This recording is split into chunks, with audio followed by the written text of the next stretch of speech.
Pumapasok ka na ba? Nakakapanibago, no? Yung 2 taon kang nagpanggap na nag-aaral sa bahay, tas ngayon biglang face-to-face classes na ulit.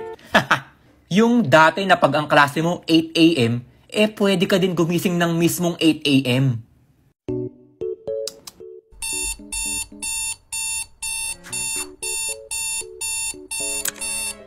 Okay, class. Attendance na tayo. Buma. Present. 2D.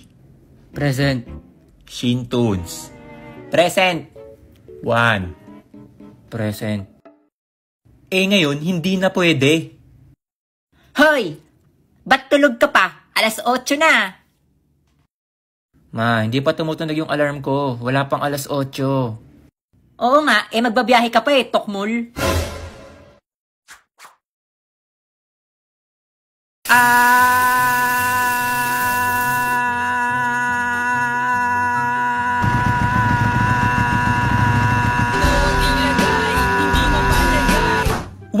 Present! Okay, class dismiss.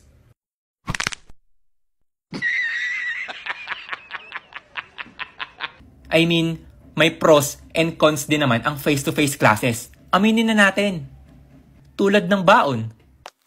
Ma, pasok na ako. O sige, ingat ka. Ma, hindi ako kayang dalhin ng ingat mo lang sa school ko.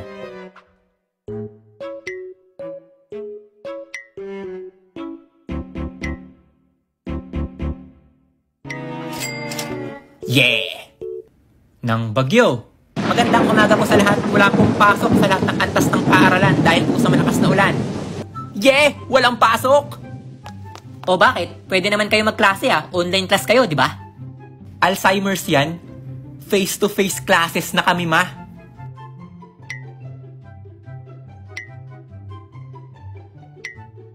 Di mag-aaral ka na lang. Di ba exam nyo na? Kaya kabagsak. Sana pala wala na lang bagyo. Parang gusto ko na lang pumasok, At syempre,